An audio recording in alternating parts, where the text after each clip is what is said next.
I am a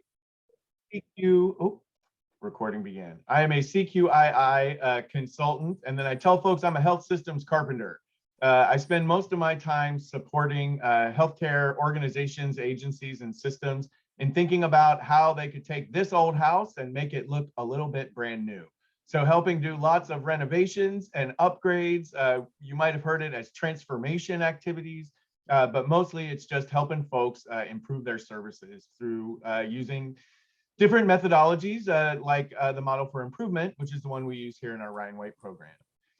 Today's topic is about implicit bias and quality of care. What we're going to do today, she pinned me. Now I can just see myself. What we're going to do today is go through some examples of how implicit bias plays into decision making. We're going to talk a little bit about some strategies that folks can employ to reduce implicit bias. And then hopefully have some time for some questions and discussion about what folks are seeing out in their communities. So I'm going to go ahead and bring up the slides for today.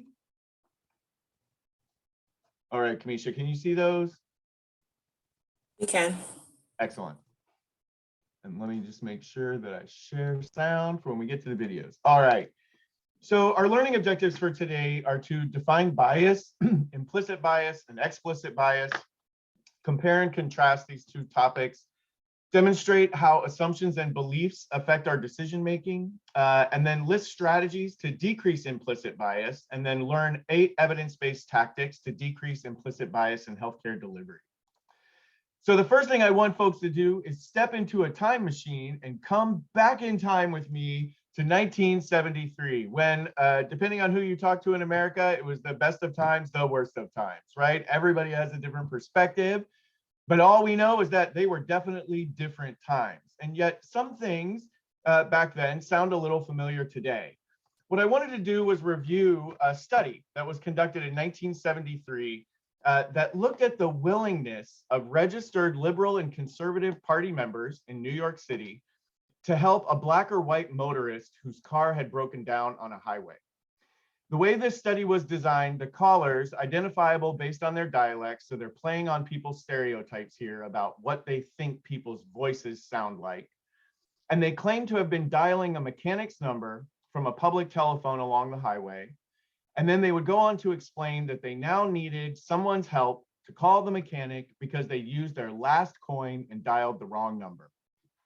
So, what's interesting is what happened here. So conservative members discriminated more by helping the black motorist callers less frequently than white callers, whereas Liberal Party members did not discriminate in terms of helping, right? So basically saying the Liberal Party people were more likely to help out when the question got asked.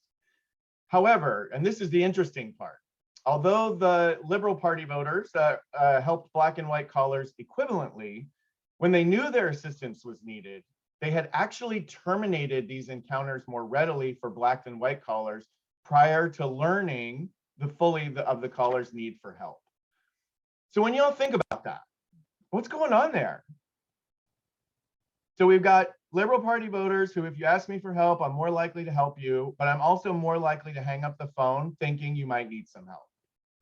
Who's the better person there? There's no right or wrong answer here. Anybody have an opinion? Would you rather ask the question and be told no, or have somebody hang up on you before you even got a chance to ask for help?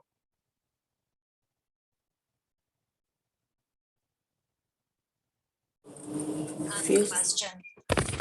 I'd rather ask the question and be told no. You'd rather ask the question and be told no, right? It's like, let me get it out. And then yeah, I don't like when people hang up on me. Right? Especially if you can tell they get antsy about it, right? It's like, you're desperate, and you're like, I can't not look desperate. And they're like, oh, you're going to want something. Yeah. I have to ask questions. And I see in the chat room, ask question and be told no. I'd rather be able to ask the question and be told no, be told no. So other folks are agreeing with you, Sandra, saying, yes, let us ask the question. So I think what's interesting about this is, what if neither of those are great options, right? That both of those options are demonstrating a different kind of bias, right? One, it could be very explicit. Someone saying, nope, no way, I'm not going to help people like you. And another one is like, ooh, I kind of know where this might go. So I'm just going to kind of end this call now before it gets there. Only maybe that decision's not so conscious. I just kind of do it unconsciously because it's like, oh, people are trying to help, right? Think about how many times, and everyone can know, I'm a formerly homeless guy. So like I watched it happen with everyone. How many times do you know when you're walking down the street and you see someone who's unsheltered and you divert your eyes? Because you know, if you look, you're going to want to help, right? That maybe they're going to ask for something and you're not going to be able to say no because you think of yourself as like a good person and you want to contribute in the world. So instead of contributing, right, in the way that we feel compelled, we divert our eyes, right? So that we don't have the encounter that might compel us to act. So when you think about this kind of sort of environment that people are in, it's really hard to know who you're dealing with, right? And so think about in the context of healthcare, if this is everyone's lived experience out in the real world, right? That we have studies showing just based on how you sound in your voice that will discriminate against you. What happens when it's not the sound of your voice and it's the actual person standing in front of you and I don't have to guess who and what you are. I can just see it and then actively discriminate, right? So there are layers to be thinking about this with our bias being both explicit, right? People who hold the bias, and implicit, people who are unaware that they're holding that same bias. When you think about bias, it is nothing more than a prejudice in favor of or against one thing, person, or a group compared with another, usually in a way that's considered to be unfair. It's important to know that biases may be held by individuals, groups, or institutions, and they can have both negative or positive consequences, right? I can have a bias for something, right? Like my bias for doctors, I prefer female doctors. No shade against the male doctors, that's fine. Y'all are great, I see your data. It's just not something I'm comfortable with, right? So I have this bias that I will always pick a woman doctor over a male doctor every day, right? Negative, positive, who knows the consequences there, but it is a bias, right? It's a choice that I'm making. So I want to sort of remove this idea that bias by itself is negative, right? It's just I have a favor for this. The problem is people aren't always aware that they're holding them, right? If I know that I like something and I'm honest about it, and I don't like something and I'm honest about it, that's a really transparent world, and I can somewhat function a little bit better in that space. That's more explicit or conscious bias. These are the attitudes or stereotypes that are consciously held and deliberately act upon, right? It's like, I know I don't like you, so I'm going to take action on the fact that I don't like you. This is different than implicit or unconscious bias, which are those same attitudes or stereotypes, but they can unconsciously alter our perceptions or understanding of our experiences, thereby affecting our behavior, our interactions, and our decision making. So when we know it, we act on it, but when we don't know it, we are likely still acting on it. So it's really important to be aware of both explicit bias that we may hold, but also finding out ways that we can reflect and understand our own behavior better so that we can begin to identify what implicit bias we hold, because everybody has it, right? It's not one of those like, we're going to pick on white male privilege all day and it's like, it's all your all's fault, right? Like it's not that. We all have these unconscious biases, right? It's a very human sort of thing to categorize, and we'll look a little bit at why we do that. So what is the impact of implicit bias, specifically looking at healthcare? So studies have shown that healthcare professionals have the same level of implicit bias as the general population, right? So if you're like walking around in like a super racist community, it is likely that some of those providers you are seeing are going to reflect those same attitudes and beliefs, right? Because clinics, healthcare institutions, I've said this for a long time, they don't exist outside the context of the community. If the community has a problem, that healthcare system is likely going to reflect that problem. So we can't just sit inside our systems and be like, that's happening out there, or those people need to treat our patients better. We really have to recognize that we as people in these systems hold these same levels of bias, and also that that higher levels of bias are then associated with lower quality care. So it's not just that, yeah, maybe that guy's a jerk in his head. It's actually that if I see that jerk in his head and he's my provider, there may be a chance that I'm not going to get as good care from that guy or that woman, right? Like it really just depends on what they think of me. Providers with higher level of biases are more likely to demonstrate unequal treatment recommendations, disparities in pain management, and even lack of empathy towards minority patients. And what's really kind of makes this all even worse is that when you are stressed out and you're in a time pressured and overloaded environment, sound a little bit like the healthcare systems that we're in today, it can actually exacerbate your unconscious negative attitudes, right? So just this makes total sense to me, right? I mean, think about it. When you're sitting around, let's say you're like a little hangry, right? You haven't like had that chocolate in the afternoon or whatever it is. The things that bother you more, right? It's like I saw today, there was a guy on Twitter talking about his kids, and it was like at 7 a.m., he says like, oh, don't put that dirty thing in your mouth. But like by 4 p.m., the kids are like eating dirt and he just doesn't care anymore because it's like, it's the end of the day, I'm exhausted. All of the guards that you put up in your life to kind of like make it ordered and safe, when you speed it up, add pressure, put it in a pot and cook it, right? People are going to act not necessarily in the way they want to anymore, but they're going to start reacting, and you're going to start seeing more expressions of that implicit bias potentially. This is because our brains are freaking awesome, y'all. It is like constantly going, even when you think it's not doing something, your brain is doing something, right?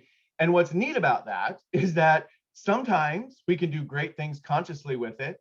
And the downside, sometimes unconscious things are happening that we don't even know our brains are making decisions until we get to the point that we realize, oh crap, I said something that I didn't mean to say, but out the mouth it came, right?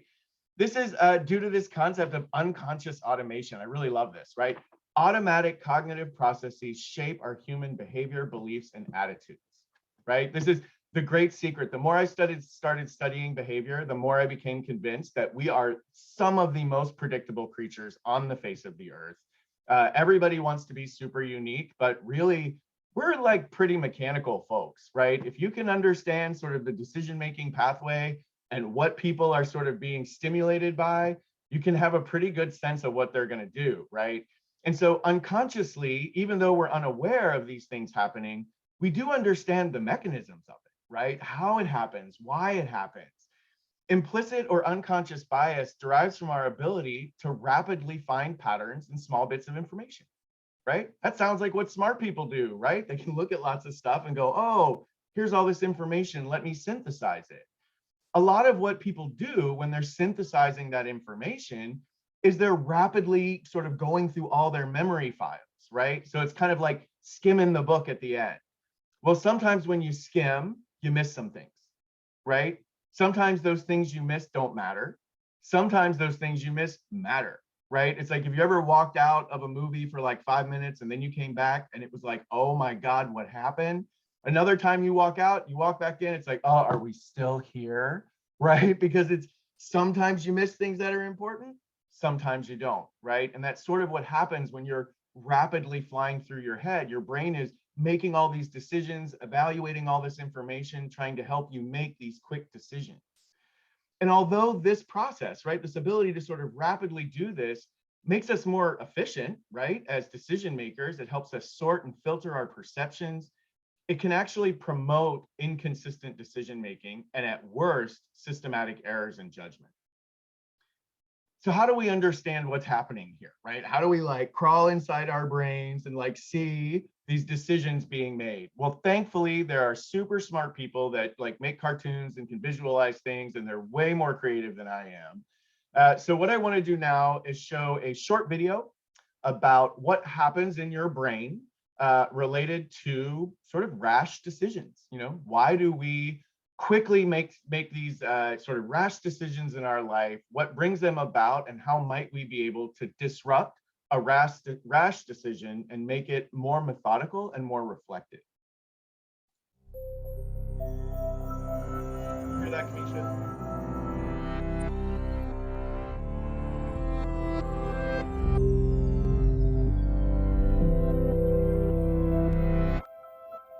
Imagine a microscopic-sized ladder contained in the part of our brain that we'll label our subconscious. The ladder of inference, which was first proposed by Harvard professor Chris Argyris, is the basis of this model. Every time we interact with someone, that experience enters the ladder at the bottom. That same experience zips up the ladder in the blink of an eye, exiting at the top. This process happens thousands of times a day without us knowing it. Let's focus on what happens on each rung of the ladder. On the first rung, we have the raw data and observations of our experience. This is very similar to what someone watching a video recording of our experience would see. Moving up to the second rung, we filter in specific information and details from our experience. We unknowingly filter based on our preferences, tendencies, and many other aspects that we believe are important. On to the third rung, we assign meaning to the information we have filtered through. This is where we start to interpret what our information is telling us. On the fourth rung, a very crucial thing happens. We develop assumptions based on the meaning we created on the previous rung, and we start to blur the distinction between what is fact and what is story. On the fifth rung, we develop conclusions based on our assumptions. This is also where our emotional reactions are created. On the sixth rung, we adjust our beliefs about the world around us, including the person or people involved in our experience of the moment. On the seventh and final rung, we take action based on our adjusted beliefs. Still with me? Great! Let's take a real-life example and run it up the ladder to see how this all works. Have you ever been cut off in a parking lot, signal light on, as you steer toward your coveted spot only to slam on your brakes at the last minute as someone pulls in front of you and steals your spot away? Imagine that experience and notice all of the data and observations landing on the first rung of your ladder. Now let's watch what we pay attention to on the second rung. Who cares that it's sunny out and the birds are chirping? The 50% off sign outside of your favorite store is meaningless. You filter in the sensation of your grip tightening on the wheel, you feel your blood pressure rise, you hear the squeal of your brakes, and you notice the expression on the face of the other driver as he pulls in front of you and quickly looks away. Time for our third rung. Ever since you were young, your parents taught you the importance of waiting in line and taking your turn. You live and die by the rule of first come, first serve. And now this guy has just stolen your spot. What gives? Up to the fourth rung we go. Watch closely as our assumptions take over and our story creates itself. That stupid jerk. Didn't his parents teach him anything? How could he not see my signal light? He must never pay attention. Why does he think he's more important than anyone else? Jumping quickly to the fifth rung, we conclude that this guy is heartless, inconsiderate, he needs to be taught a lesson and put in his place. We feel angry, frustrated, vindictive, justified. On our sixth rung, we adjust our beliefs based on the experience. That's the last time I give in. Next time someone tries to cut me off, tires will be smoking on the pavement as I squeal past them into my spot. And finally, our last rung, we take action. We back up, pull up behind his car, honk our horn, and roll down our window to scream a few choice words his way. Now, imagine, he walks over quickly, apologizing. His wife, who is almost due with their first baby, called him from inside the mall to say she is in labor and needs to get to the hospital immediately. We are momentarily shocked, apologize profusely, and wish him luck as he rushes toward the entrance. What just happened here? What changed? Why is this so significant? In our parking lot example, our beliefs were short-circuited by the ladder of the other individual. My wife is in labor. I need to get there quick. There's a parking spot. Phew! Oh, geez, I cut someone off. I better apologize quickly so they don't think I'm a jerk. But what if we were able to short-circuit our ladders ourselves? Proactively, by choice. Guess what? We can. Let's return to our unique human function of free will. Next time you notice yourself reacting to your experience, pay focused attention to your ladder. Ask yourself what beliefs are at play, and where did they come from? What data and observations did you filter in as a result of your beliefs, and why? Are your assumptions valid and supported by facts? Would a different set of assumptions create different feelings and result in new and better conclusions and actions? We all have our own unique ladder. Be mindful of yours and help others to see theirs.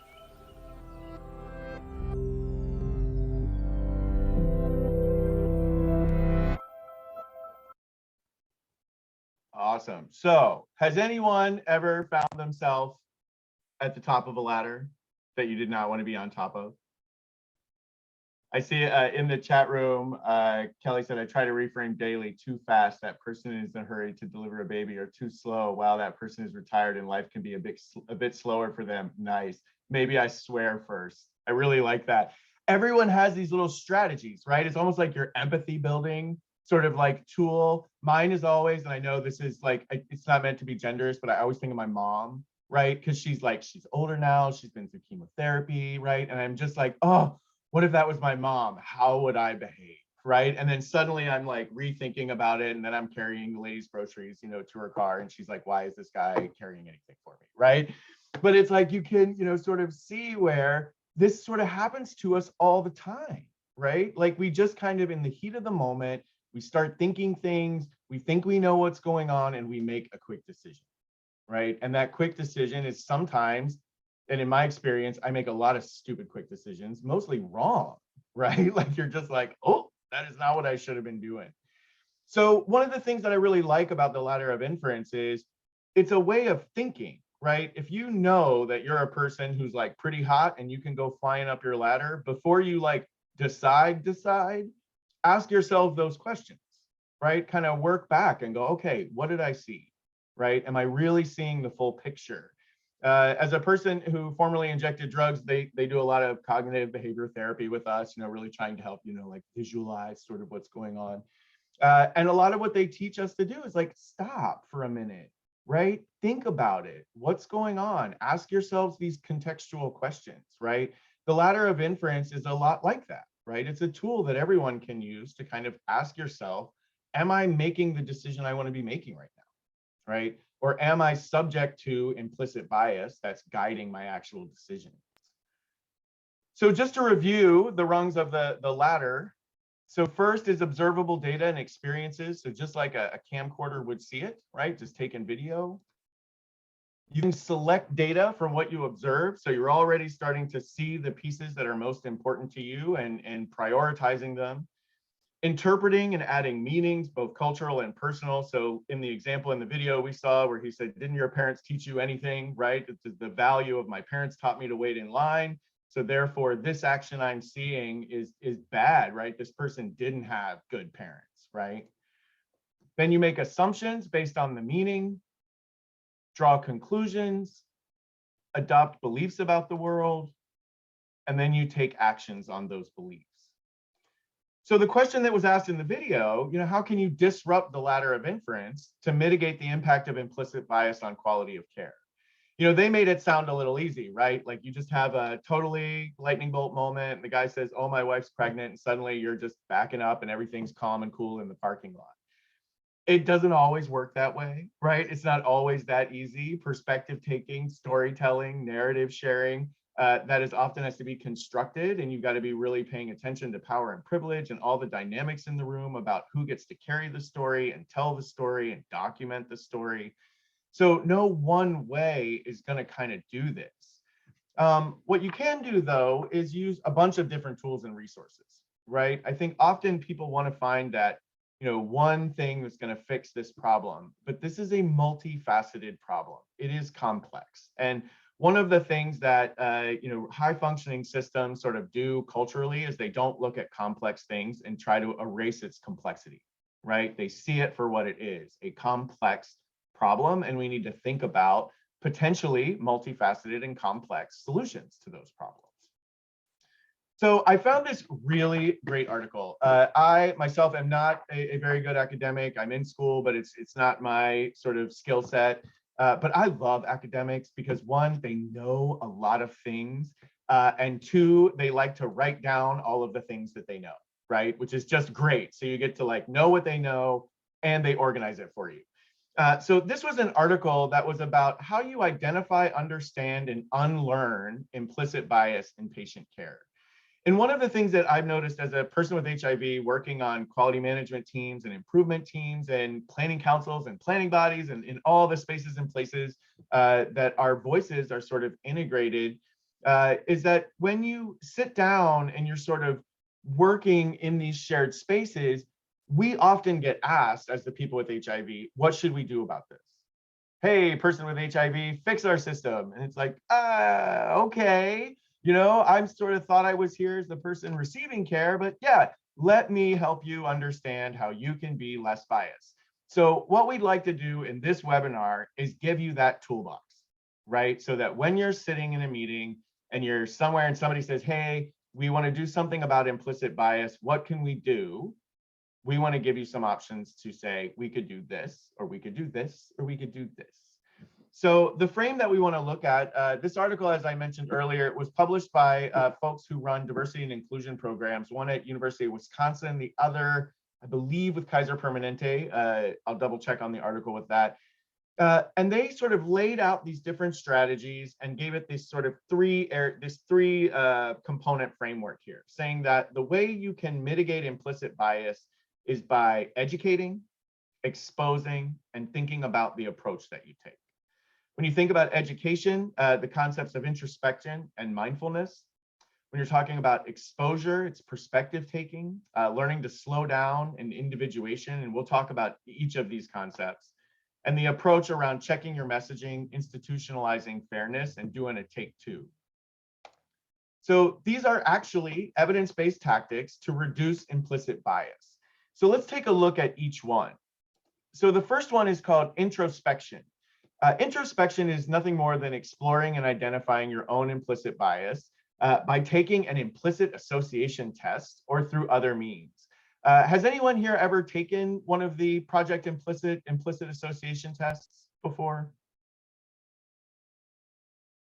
See, some people say no. No one? Oh, this will be super fun. Y'all are going to have an evening of fun in front of you.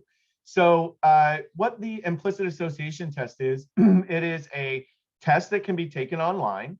It is from, I believe, Harvard are the folks that did this. And what you can do is you can go to their website. They will, when you land at the website, the first thing it's going to do is ask you to basically agree that you're, taking part in like a study and you're answering these questions and, kind of all the consent that you would expect from researchers. And then they have this list of different tests. This is just a picture of the website when you land. There's actually a whole bunch of other tests under this, but you can see the ones shown here are age, race, Native American, religion, disability, Arab, Muslim. These are all tests designed to identify whether you have an implicit bias for or against a specific community or group of people. So the age one would be looking at whether you had an implicit bias for young over old or old over young. And when you go in, it's going to ask you a bunch of questions and you got to click answers really fast. And it tells you, like, don't think too long about it, right? You're not supposed to sit there and try to game the test, right? This is not the time to play with your ladder of inference, right? Put that tool away. This is supposed to be fast. And so you take these tests and then you get these results that basically say, hey, you have an implicit bias, against, maybe persons who have typically Native American last names, right? So this is a good way to help folks become aware that there is a bias. Now, having said that, I will tell you, this is not my favorite tool in the whole wide world. There is a downside to this, which is if you are not careful and you have an office of people take this, everybody walks away going, oh my goodness, what was your bias? Oh, old people? Yeah, mine too. I don't like old people either. Oh my gosh, right? And then you're like, oh no, we just normalized it, right? So you've got to be really careful that when you're using a tool like the implicit association test, that you are talking about the fact that yes, everyone is subject to implicit bias, but this test is meant to bring awareness to that. So you should follow it up with actions on what you do because of that implicit bias. Now that I have awareness, what action am I going to take? This is a good activity. People can learn a lot from it. There's a lot of evidence behind this. There's a lot of research that people have done with this test. But again, make sure that it's followed up with action. The second tactic that they recommend is mindfulness, right? Mindfulness is just methods to help you basically, reduce stress in your life, become more present. A lot of folks are familiar with methods like meditation, yoga, or focused breathing. We'll distribute the article following this webinar, but we've also got the links to each of the resources that they talk about.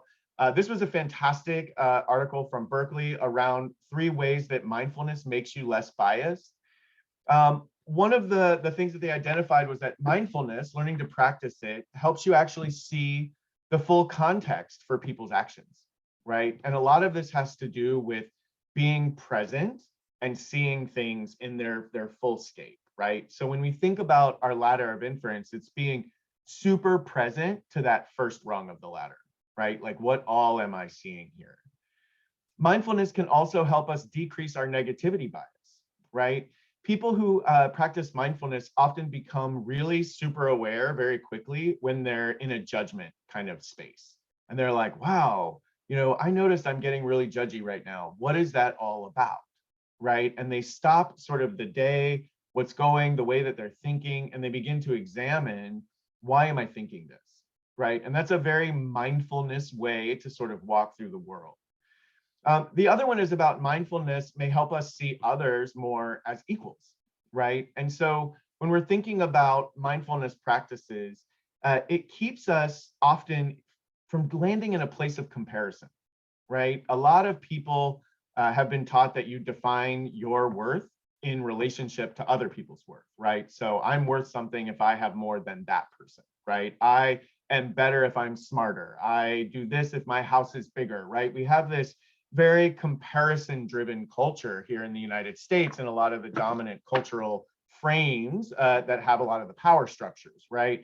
And so what mindfulness can help us do is to kind of disrupt that, right? And really begin to kind of take stock and note of what's really happening around us. These are practices that are things you have to do what the word is, practice. Right? If you sit down and take 3 deep breaths one time on Tuesday, and then on Friday, you're like, man, that deep breath thing didn't work. You're not fully committed. You didn't fully do the practice, right? It takes time, right? You are basically retraining both your body and your mind, right? To think differently and be present in the world in a different way. I'm a person that did practice a lot of yoga. I'm a person who's a big advocate for it. Because that's what it taught me to do, right? Was kind of be present in the moment, not get freaked out by a lot of things. As a former drug user, I get super paranoid pretty quick. Like, I always think the world's out to get me. And so mindfulness is a practice that helps me work better with others, because I always assume the worst of my partners, that they're like coming for me or they think my idea is stupid. And mindfulness is a way that I can disrupt that and bring confidence back to myself when I'm sitting in a room, right? Because it's about being present and being fully aware, right? And that is not often when you sit in a place of fear. Another one of the strategies or tactics that they recommend is around perspective taking. This is a big piece of cultural humility. If you've ever done any work in that space, and we'll talk a little bit about cultural humility towards the end, but perspective taking is a big part of that, right? Being able to step outside of sort of the world is the way I see it, and try to see the world as it might be experienced by someone else, right? To kind of step out of my point of view and step into the point of view of someone, potentially in this example, right, who's being stereotyped. It can help us sort of do this by understanding that other person's lived experience, right? We talk a lot about how important it is that people with HIV be allowed to both, carry their own stories and then share those stories with our systems so that people can understand, right, the context of our lives when you're providing care to us. Sharing those narratives is part of this perspective taking, right? People with HIV have done this for decades. We've also written books. We've had videos, documentaries made about our lives, our experiences, but you can also get it from directly interacting with people from the group, right? Right when I first started my HIV advocacy work, they were more common then than they are now, but there used to be a lot of like panels, right, of people with HIV, and we would go to different, community-based organizations and hospitals and clinics and sort of talk about our different experiences with HIV. And this was all meant to help our providers better understand what was going on. One of the resources that they provide in this article is a link to a New York Times sort of video called "A Conversation About Growing Up Black." So we're going to go ahead and show that video now, and we'll circle back around after it.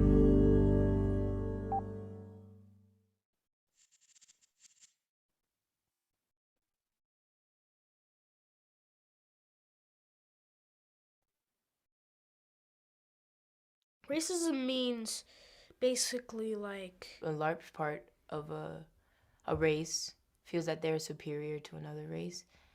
And so not only do they believe that, but they act on it. Examples would be in class. Sometimes I'd be the only black kid, and we read a book like, I don't know, Huck Finn, and then there's that uncomfortable moment, the magic word would come up, and people would look at you and you're like, what's his reaction, and things like that. I was walking home from school with this one white girl, and we just gone off the bus, and we were almost home, and there were these group of black kids that just gone out of school. And she was like, oh, let's cross the street. There's a group of black kids. I don't want to run into them. And so she told me, which I don't even know why she would do that. I used to wear a sweatband like just to reinforce my wrist. And I had a teacher come up to me and say, you should take it off because it looks gang affiliated. I've been in situations where, I had to cross the street because I didn't want to scare the white lady that was walking. It would get to the point where I would start to count how many times a woman would clutch her bag. When I was 16, I was leaving my mom's house in my pajamas, which had snowmen on them, with my brother, and we were actually stopped by the police rather aggressively. I've been stopped by the cops on my way between classes because we have two separate buildings, walking from one building to the other building as my white students in the same class walk by me. It's kind of upsetting because we live in a world where my mom has to be afraid when I walk outside from the people that are like meant to protect me. And I don't like when my mother feels like that. I love my mother. I want her to always be happy. I walk tall, I keep my head up, try to be very articulate and polite. And so, of course, I was like, okay, I'm going to be fine because I act a certain way. And of course, that has absolutely nothing to do with it. The way people perceive you, is not up to you. My parents taught me, cops are your friends, you're supposed to, they're here to protect you, but all I'm seeing is the opposite. So how can I not be afraid when I feel like I'm being hunted? When I feel like I'm there to fill a quota? We are in a so-called free society, and as a black man, we literally don't feel free. We don't know what freedom is. Every time we're killed, the first thing you see on the news is, criminal record, or something like that. So from the second the bullet hits us, already we're starting to be dehumanized. With black people like myself, we don't get as many chances as they do. So you have to be aware and you have to watch out and you can't mess up. This was an extremely emotionally taxing process for me in terms of coming to terms with maybe the nature of racism in my own life and in this country and in this world. And if you wait until somebody is 12, 13, and 14 to put that on them, it can be really difficult. My dad, he's just like the honest one. He's like, listen, son, like there are things in this world, like you kind of have to watch out. He doesn't want me to live in fear, but he wants me to be aware. I want people to know that I'm perfectly fine and I'm not gonna hurt anybody or do anything bad.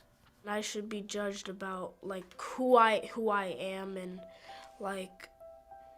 and what kind of person I am. My parents would tell me, especially my mom, she would tell me, you have to endure, you have to muscle through it. And this is no different. It's a part of being a person of color in America. And there's a certain comfortability associated with that, because if I know that something is inevitable, then I know how to deal with it. Fortunately, I've had parents who have said, this is what you do. Mom and Dad, I'll be fine because you did a good job raising me. You gave me all the resources and the time, and the blood, sweat, and tears to make me a good man, an honorable man, and the foundation to survive in this country. I want you to know that I will act in an appropriate manner and do everything that you told me to do because I do love you, and I know that everything you say is not for a reason and not just to talk, and I love you.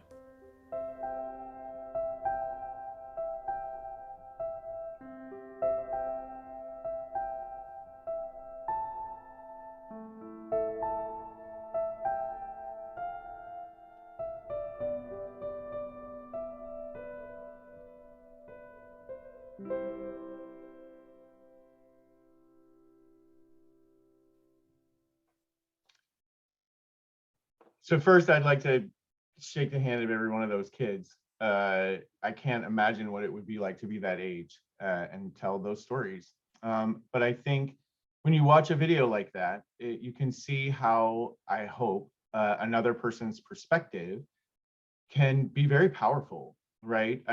Two things. One thing that jumped out at me, I went to that Appalachian school where we read Huck Finn, and only as an adult, when I saw this video, did I think about that. We had people of color in our class. It never occurred to me how wildly uncomfortable that must have been. I also, when the one kid said, "I love my mother, I always want her to be happy," right? I was like, what a universal theme, right? And again, I'm a gay guy. Maybe it's just my bias, but like anyone who says, "I love my mother," you're on my team, right? And so, like, when you look at these narratives and what they're sharing, it's the age of the people, it's the perspective of the people. I mean, all of those things are helping us get a perspective on what walking through the world is like for those young men, right? When we think about our healthcare centers, what are the opportunities that we have? We did a lot of panels on what it was like living with HIV, right? That was great. It changed a lot of minds and hearts. I think we should have as many panels on what it means to be a person of color living with HIV, what it means to just be a person of color in America. What does it mean to be a gay person of color in America, right? Those narratives and stories and perspectives, right, are the ones that we need to continue to bring forward. And when you're thinking about how do we disrupt implicit bias, we have the greatest resource as community that we need, which is the stories of our community members, right? And so being able to figure out how do we lift up our voices and really make sure that people feel psychologically safe sharing them, and that they share them in an environment where what they share is going to be used, right? That people are actually going to take this information that I impart with you and do something with it, right? There are many cultures who story is value, right? If I'm going to give you my story, I expect you to do something with the value that I've just put in your hands. So when you think about perspective taking, there's also a great tool that is used in healthcare called Kleinmans 8 questions. Has anyone ever heard of this before? Kleinmans questions. It's a way to go about sort of understanding how an individual experiences their own disease, right? So when you think about Kleinmans 8 questions, these could be questions that you would ask an individual probably during a first encounter, right? When I first found these questions, I was still doing a little bit of direct service work, and this became sort of the frame that I built in order to be able to sort of flow the conversation to make sure I wasn't gonna, kind of push my own frame on other people. When you look at these 8 questions, they go from, what do you think has caused your problem, right? Where does this come from? Why do you think it started when it did? What do you think your sickness does to you? How does it work? How severe is your sickness? Will it have a short or a long course? What kind of treatment do you think you should receive? What are the most important results you hope to receive from this treatment? That's one of my favorite questions there, number 6, like, why are you coming here? What are the chief problems the sickness has caused? Notice it doesn't say medical concerns, right? Chief problems, right? What has this caused in your life? And what do you fear most about this sickness, right? So when we think about a lot of initial encounters when people are newly diagnosed or new to care, these were not how I was asked about things. Nobody asked me what I thought about where I got it or how I got it. And I think if I had been asked these questions, you probably would have gotten a little bit more detail about my story, right? I was diagnosed and then out of care for about a year after that point because I really didn't understand what was going on in the right way, right? I didn't get the severity of what was happening. And questions like this, I think, would have helped a provider better understand the perspective that I was bringing and then the perspectives that any clients or patients bring in. Another one of the tactics that they recommended in their article was learn to slow down, right? This is the one that I have to constantly work on. I'm like the Energizer Bunny. I'm just like, go, go, go, go, go. And sometimes the go, go, go, go, go people can miss things, right? And you can't be as present, which is why I try to do so much mindfulness to counteract the go, go, go. When you look at the learning to slow down tactic, this is about pausing and reflecting, right, on your potential bias before interacting with groups of people, right? So it's like, if you know you're going to walk into a group of people and there's going to be different beliefs, thoughts, and attitudes than yourself, and you're uncomfortable about it, think about it before you go in there, right? Have that reflection in advance. This could include thinking about positive examples of the stereotyped group. And we'll go ahead and I'll talk in a minute about this prejudice habit breaking intervention that involves this counter stereotyping. But we have one more video for today. It is called Snacks and Punishment. And it is how implicit bias and our physical state can affect decision making. In situations where we think we might be biased, we should probably slow down and maybe eat some breakfast. No, really. Take this study of judges handing out parole in Israel over 3 sessions in a day. They'd have a morning session, presumably right after breakfast. Then there'd be a mid-morning snack, and then they'd have a second session. And then finally they'd have lunch, and they'd have a third session for the day, and that would be it. And they'd judge more harshly the longer they worked. They would hand out criminal sentences that were more harsh over the course of each session. Then they'd have the break, and they would be more lenient again. If you are one of the folks who are unlucky enough to show up in front of the judge near the end of the session, they are more likely to be punitive. Bias creeps in more easily the less focused and fresh we are. Haven't had a break? Hungry? Tired? Working too fast? Your subconscious might make a decision you don't agree with. What we want to work toward is figuring out systems where we can look at a resume or we can look at a work product and we can know what we're looking for, be slow and methodical as we're doing it, and frankly be aware that we might have a bias that comes into play so that we know to correct for it. And this really matters. For example, in medicine, there's been research showing that sometimes black people get prescribed fewer painkillers than white patients, and that they sometimes get more amputations than white patients in similar situations. But some doctors have also found ways to improve. They were told race can be a factor in treatment and recommendation decisions unless people are careful. Every one of those doctors, regardless of their implicit bias levels, was able to self-correct. So we actually can, when we're making decisions where we have time, we can correct when our conscious values and when we're internally motivated to do so. So slowing down seems to help, and slowing down and being more aware might help even more. Next time, more solutions and a bit of caution.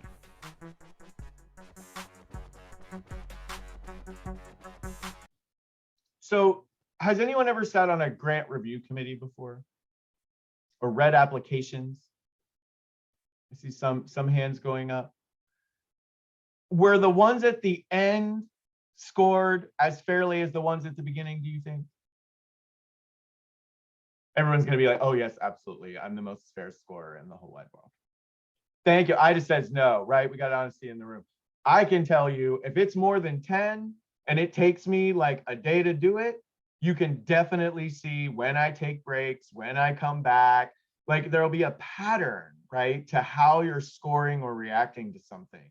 And I love that they point out like this great study, right, looking at when the judges ate and the severity of the sentences, finding a correlation between snacks and punishment, right? So if something as basic as not having had our snack on time, right, can affect a person's time in prison, imagine what stronger biases can do to us, right? Like when we're looking at it, we're not just hangry, right? But we're actually, holding racist beliefs, right? We're hangry and racist. Think what's going to happen there, right? So really, I love this idea of slowing down, really looking at the decisions you're making.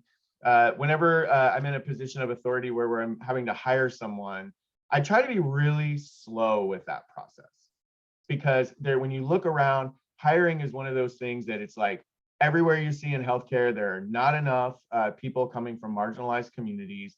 There is something flawed about the way our systems bring people in. And I think this is one of those times that if you're in a position thinking about appointing people to committees, giving people work opportunities, really stop and be methodical about that. Slow down, right? You may miss things in the application. You may not notice that your implicit bias is playing in and favoring certain kinds of candidates over others. Another one of the strategies that I recommend to address implicit bias is something called individuation. This is basically saying, stop trying to look at everyone as like a group of people and go try to get to know a person, right? Like, yes, you are a Black person from the Black community, but you also have a name, you have a narrative, you have an experience, you have a lived story. And just by going under the group, you can begin to sort of disrupt stereotypes, because the minute you start actually knowing individuals who are part of a group that you've been marginalizing or stereotyping, usually the first thing that begins happening is you start seeing those stereotypes are not always true, right? They're not holding water. Now, sometimes you can begin to tokenize that friend and be like, oh, you're not like the other people, right? And then suddenly, you put them in another box. But hopefully, through individuation, right, this process of knowing an individual person, you won't exceptionalize them, but rather come to challenge your own bias about what you thought about the group when you have a better understanding of the individual. They reference actually a study that was done testing this prejudice, what they called the prejudice habit breaking intervention. Again, we're going to provide you all of these articles so you can take a deeper dive into each of them. But at a very high level, this intervention involved these 5 components.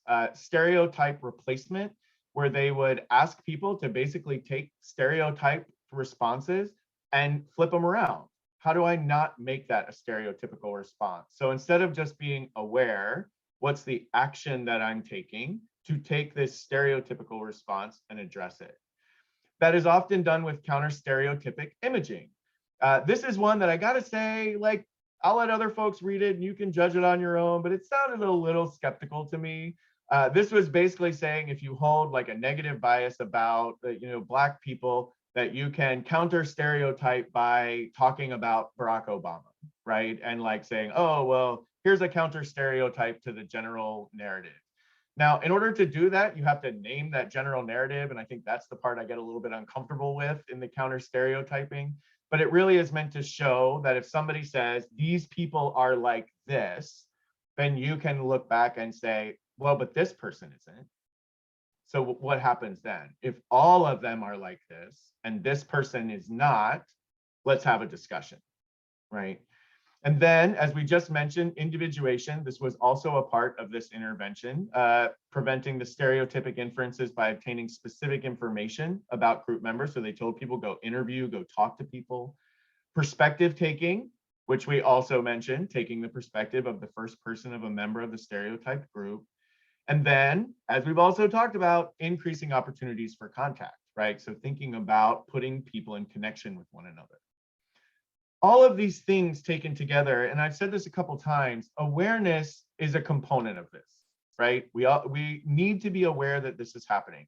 And a lot of our stigma research tells us that a lot of our providers are not aware they're even doing this. So our first step, especially as community members, is bringing awareness to the system that these types of biases and prejudices are in play, they are in our environment, they are in our healthcare, and we want to bring your awareness to it. Because hopefully after we bring awareness, we sort of generate some concern about the effects, right? So not only is this happening, but here's what's happening as a result of it. And then you've got to have these strategies, these tactics that we've been talking about, that thing that you're going to do to sort of address what you are now aware of and you are now concerned about. So that hopefully, if you add all these things together, we get to a place where we have a new mental mode, right? Where we're just thinking about the world in a different way, right? I know it's that sort of overused term now, and woke was a term that white people stole from Black people anyway. There's a really great article in Vox about it. But the whole idea here is that as you learn these things, you do become more aware and you see the world a little differently, right? You have a new mental mode about what's going on. Another one of the tactics was check your messaging. This was a really, really interesting one. This cites an article about the impact of multiculturalism versus color blindness on race bias. And they compared an intervention that looked at whether or not a multicultural curriculum, saying that basically, yes, there is color in the world and we should see it and we should be aware of it, versus a color blindness curriculum that was basically saying, like, race is a construct, you shouldn't see it, there really isn't color in the world. And they compared these two things. And what they found was that, I think as expected, multiculturalism had a greater effect, right? the whole concept of I don't see color can be a really problematic statement. I have been in trainings, right? I will admit I was raised in that environment. You know, we don't see color here, but it took me engaging with people of color to understand how truly offensive that was to them. Because as my close colleague and dear friend Dottie Dowdell one time said, if you are colorblind, you are not seeing me. And so when I have that frame on it, her perspective, it changes the world for me a little bit, right? And so when we're thinking about the messaging that we're putting out there and using to address implicit bias, we want to be really careful of saying things like a colorblind world when we know for a fact that not only is it not colorblind, but that if we refuse to see the color, we're not going to be able to address the disparities and the problems created as a result of what we believe to be, right, a racial structure. So construct or not, that does matter how you teach about it, right? And this study kind of showed that taking a multiculturalism approach did better at reducing implicit bias. Then there's the idea of institutionalizing fairness. This is really looking at not just my individual behavior as a person sort of walking in the world, but what about the agency, organizations, institutions that we're a part of?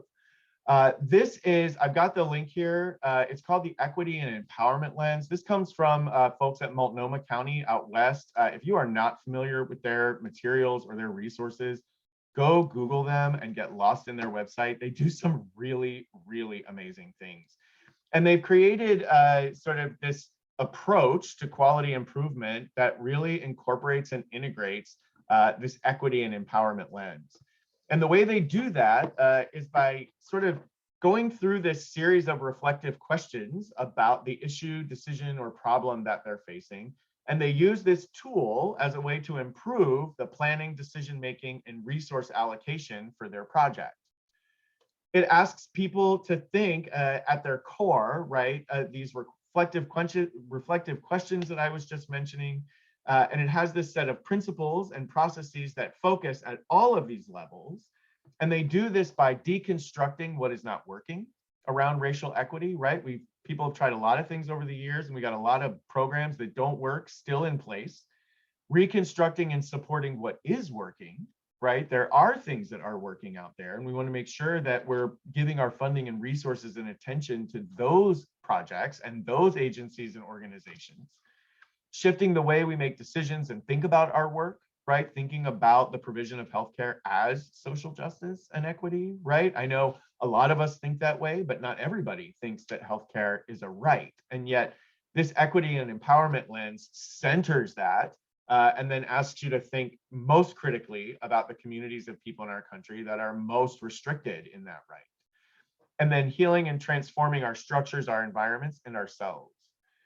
There are reflective questions about defining your individual purpose, right? What is my purpose towards achieving racial equity? And then they have questions that you ask yourself when you're part of the hierarchy. This is a question I stole from this the minute I read it. If you're a manager or other type of leader with positional authority, how can you further clarify your purpose so that you are leveraging the power that you have? I have thought about that question deeply since I read it, right? When you have positional authority, how can you clarify your purpose so that you can leverage that power, right? They also have questions, if you are at a lower level in the organization, what do you need from leadership in order to feel valued and be a key contributor to the purpose? And how does your role and your purpose influence and align with the organization, right? So like, am I in the right place here, right? Are we aligning in our values? They also provide reflection questions to help define your institutional purpose, right? Really asking very similar things, but sort of how can we ensure at the organization and institutional level that this frame, that this theme of racial equity stays at the center. I showed you a graphic a little bit earlier, and as I said, we've got the links for this. We're going to send this to you after. They've got lots of tools and resources and an implementation toolkit for this. These are just some examples of the questions that they ask in each of the 4 domains of people, place, process, and power. So once you've identified your issue or decision, you then think about it by asking these questions. In relationship to people, who is positively and negatively affected by this issue and how? How are people differently situated in terms of the barriers they experience? Are people traumatized or re-traumatized by this issue or decision area? And we have to consider the physical, spiritual, emotional, and contextual effects, right? I don't know about y'all, but I have never asked those questions when I was sitting down doing a quality improvement project, and I wanted to hit myself in the face for not thinking about it, right? Really looking deeply at the community where this intervention, improvement, targeted effort that we're trying to make is going to land. When thinking about the place, how are you or your issue or decision accounting for people's emotional and physical safety and their need to be productive and feel valued?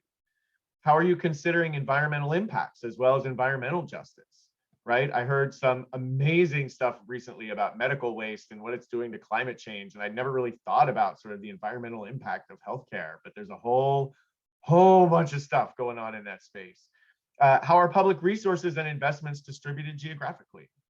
Does everybody have same access to these resources? Does everybody's clinics look the same? Are our CBOs have the pretty doors, right? There's lots of disparities out there. And it's not saying that, answering this question that, yes, we know that there are disparities. It's helping you be more aware to make your improvement project better, right? It's almost like doing this really comprehensive situation analysis. When thinking about power, the questions are, what are the barriers to doing equity and racial justice work? What are the benefits and burdens that communities experience with this issue? Who is accountable? What is your decision-making structure? How is the current issue, policy, or program shifting power dynamics, integrate voice and priorities of communities of color? And then lastly, process. How are we meaningfully including or excluding people who are affected? What policies, processes, and social relationships contribute to the exclusion of communities most affected by inequities?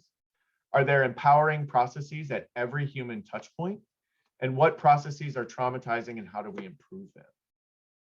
So when you think about this tool, they also have a great little graphic concept model that shows you each of these steps and how to go about it. And they've got steps for reflection where they tell you to take a pause, right? Remember we said earlier, slow down, right? This is not the kind of thing that you sit down and in 15 minutes, we've done our people, place, process, and power assessment, right?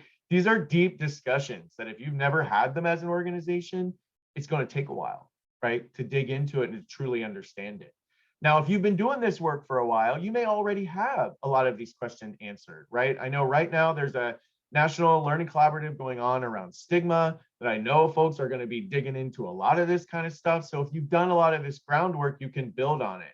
But if you haven't, you need to think about the amount of time that it is worth taking, right? I don't want to dissuade people and be like, oh, it's too long, don't have the equity talk. Have the time for the conversation, right? But just make sure that you spend the appropriate amount of time having that conversation. Much like we don't want you to do a fishbone diagram in 4 minutes by yourself, like at your own desk. We don't want you answering these 4 questions alone at your desk in 5 minutes, right? It really is an organizational discussion. So the last, one of the other pieces that they had here, the strategy was take 2, right? Which is essentially pausing and reflecting. This is the recommendation around practicing cultural humility, right? Which is defined as a lifelong process of critical self-reflection to redress the power imbalances of the clinician-patient relationship. Melanie Turvalon and Jan Marie Garcia are the 2 women who coined this term. They have written about this. They've got some great videos online. If folks want to go, they talk deeply about their experience as African-American women physicians, but also both of them are daughters of teachers. And so education plays a really big piece of sort of why they do what they do. This is the article that sort of lays out their understanding of cultural humility, where they compare and contrast it a little bit with cultural competence. Just to kind of illuminate that a little bit, there's a lot of folks, and I was caught in this too, of like cultural competency versus cultural humility. And it's like, oh, one's better than the other, right? You can't be competent in my culture. Like I spent my whole life not being competent in my own culture, right? So there's this idea that cultural competency assumes this endpoint and that it's like this bad idea. I want to kind of reframe that, right? So let's look at each definition in relationship to itself first, what it's trying to say, and then let's look at them together. So the definition of cultural competency is a set of congruent behaviors, attitudes, and policies that come together in a system or agency among professionals that enables effective interactions in a cross-cultural framework, right? So cultural competency is about knowing that if you have a transgender patient, that whether they're on hormones or not can affect the reference ranges of their laboratory test results, right? That's cultural competency. You need to know about this specific population, this community of people, and that's a piece of their care that you need to know in order to provide culturally competent care, right?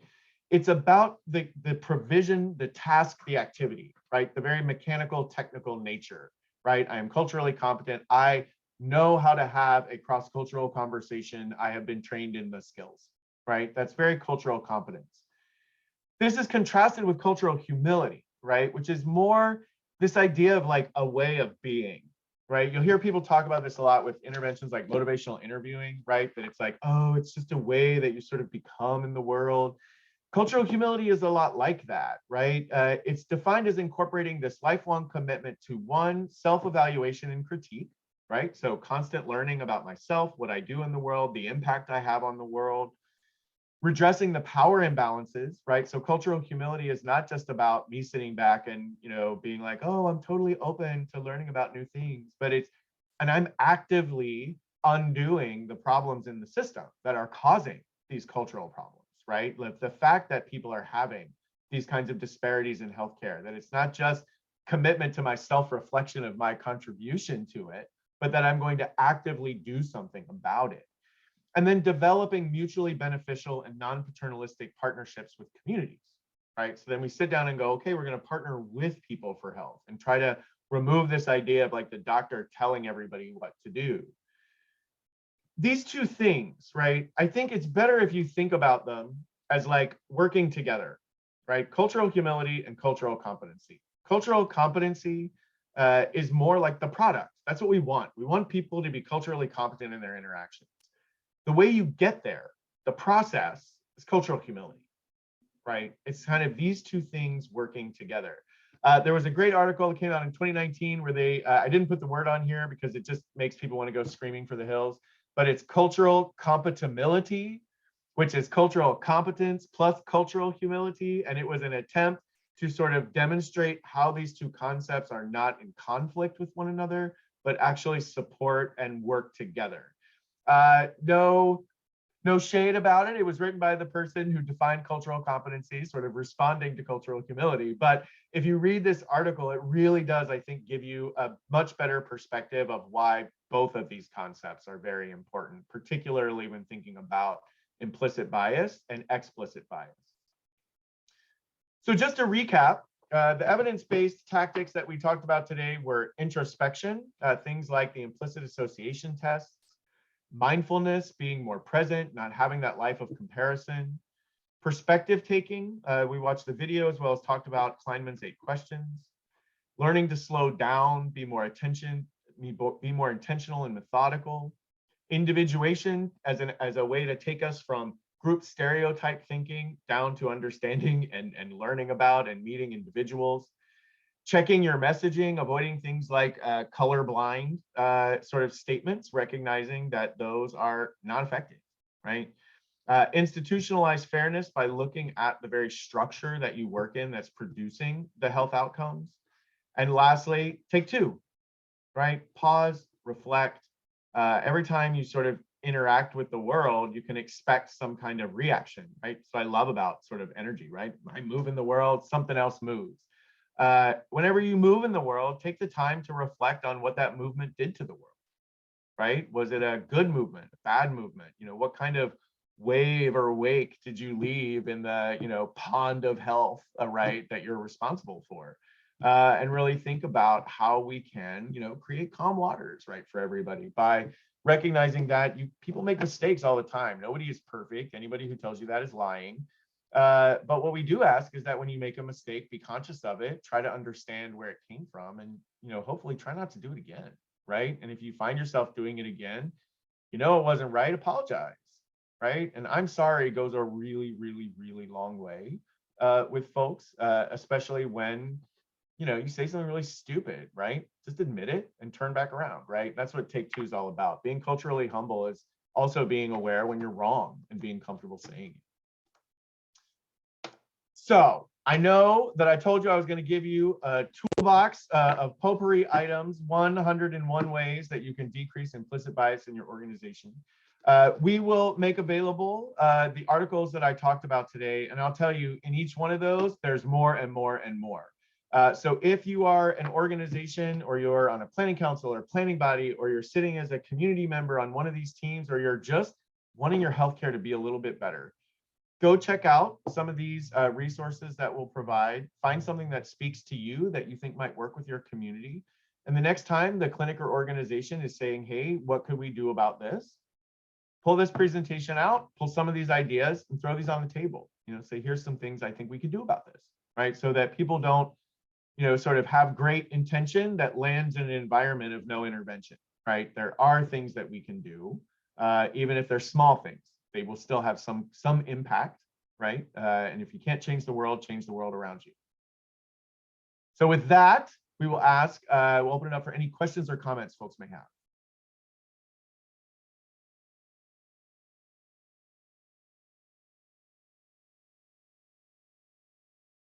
Is everyone COVID'd out?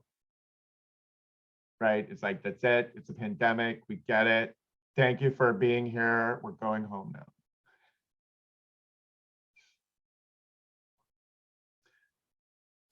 All right, well, seeing no questions, what we'll do is, Kamisha, will we put these up on glass cubes, or is this something like a link to glass cubes and then send it out to participants?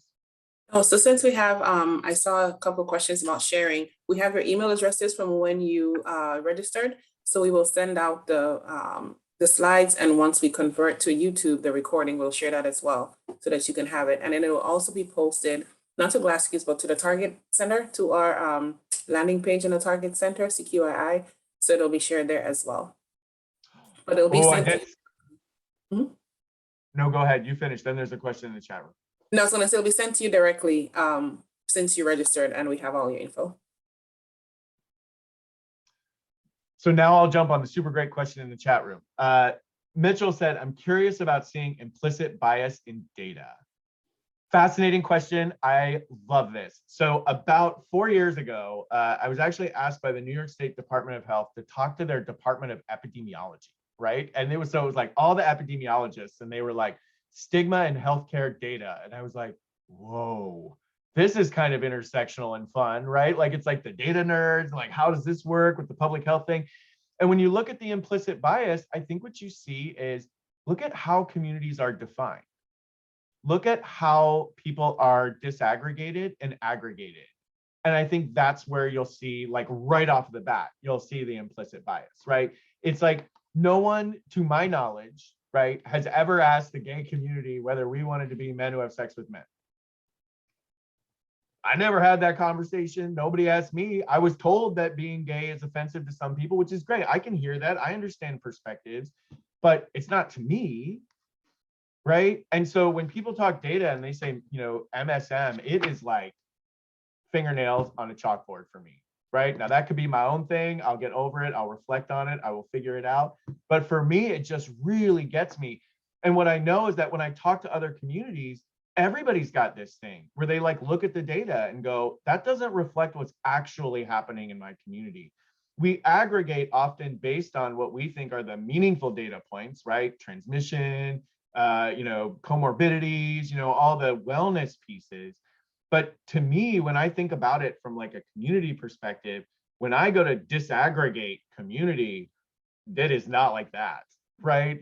When I did it, it was like, I did this whole community mapping project, and it was like, over here was like the drag queens, and then it was like the guys that hung out with the drag queens, and then over here it was like the lawyers that went to the gay bar where all the white people hung out, right? I mean, it was just like the pockets of community. And so when you look at the data and they're aggregating and they're saying like, oh, new incidence is heaviest in this community, if everybody in that community is looking at that aggregated thing going, I don't see myself in that, is that meaningful at all to anyone? Right? And so I know public health, like, we have to do our way of looking at our data, but that's why it's so important, I think, to look at how you aggregate and disaggregate and who you do it for, right? So if you want to internally see it disaggregated by transmission risk, because that's what's meaningful for you, and you're building a plan around end the epidemic and you need to be able to identify it, great. But if you're out there trying to like understand barriers and challenges in communities, and you aggregate us into this giant pocket where none of us recognize the other person in our bucket, that conversation isn't going to be so good, because we're going to be talking over each other because we're not sharing a narrative, right? We have different narratives, and now we're fighting over trying to get our narrative out to the table. And so I don't think a lot of people think about that impact on us as community members, right? When you say, oh, should we focus on Black people or gay people? I don't know. What about Black gay people, y'all? Where are they going to go, right? What about their bucket, right? And then it's like, oh, well, as long as they're young, now they get a bucket, right? And so you just end up with data and people, I think, trying to do really well-intentioned things. And yet, if you label me, we've already started in the wrong place, right? It should really be like, how do I identify? And then let's talk about how I identify rolls into your data, not the other way around. And I think that's what I've got to constantly do, is find myself in your data instead of you finding what you need in my data. Sorry, that was my soapbox. I love that. I just love stigma in the data. Like, it's so apparent and it's so accepted because everyone just says that's how it is. Look at the trans data, national trans data. Come on. How many times have we heard people just be like, oh yeah, we don't collect that? Okay.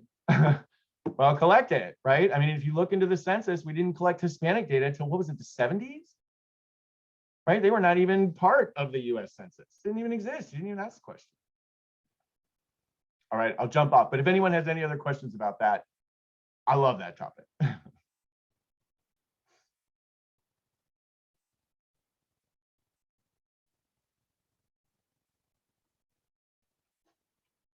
Oh, I see. Michael saying, I've been working with AARP and their surveys still ask for male, female, other. Yeah, absolutely. It's a big one I see.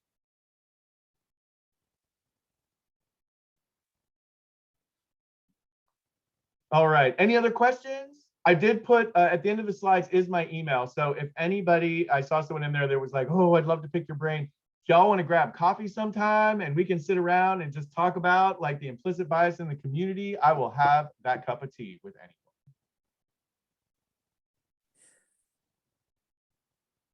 Sound good? Sounds great. Awesome. Well, thank you everyone for coming today. And Kamisha, I'll